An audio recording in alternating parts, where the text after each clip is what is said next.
আবু তালেব রে, আমি যেমন তাওরাতের আলেম, তাওরাতের পণ্ডিত, সিরিয়ায় অসংখ্য তাওরাতের আলেমরা আছে, আজকে কাগজ কইলা বৈশা আছে, কিতাব কইলা বসা আছে।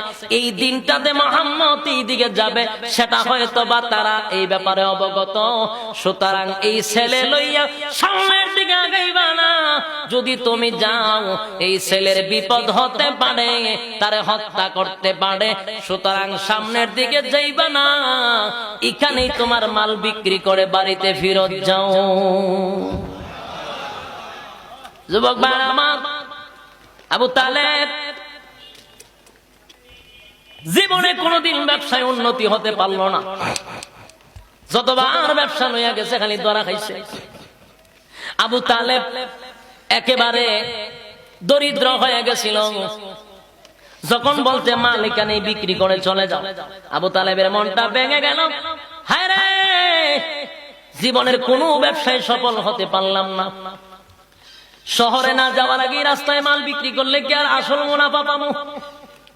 এই মাল যদি রাস্তায় বিক্রি করেন আর শহরে গেলে কি একদম কথা হয় না দি? তাহলে আমি রাস্তায় বিক্রি করলে রে কি মুনাফা পাবো? মনের কষ্ট লইয়া মুহাম্মদের যেন কোনো ক্ষতি না হয়, কলিজার থেকে আবু তালেব আল্লাহর নবীরে ভালোবাসতেন। রাস্তার মধ্যে মাল বিক্রি করে দিল। মাল বিক্রি করে আল্লাহর হাবিব রে লইয়া ৭২ জন কাফেলা, ৭২ জন মানুষ লইয়া আবার মক্কার দিকে রওনা দিল। আর ওই বৃদ্ধ পাদ্রী, যেই পাদ্রী ২৬ বছর ধরে খাওয়ায়, সেই পাদ্রী তাদের পিছনে পিছনে হাঁটতে লাগলো। ১৮ কিলোমিটার হাঁটতে হাঁটতে চলে এসে পাহাড়ের উঁচু টিলায় দাঁড়াইয়া পিছন পিছন শুধু নবীর দিকেই তাকায় আছে।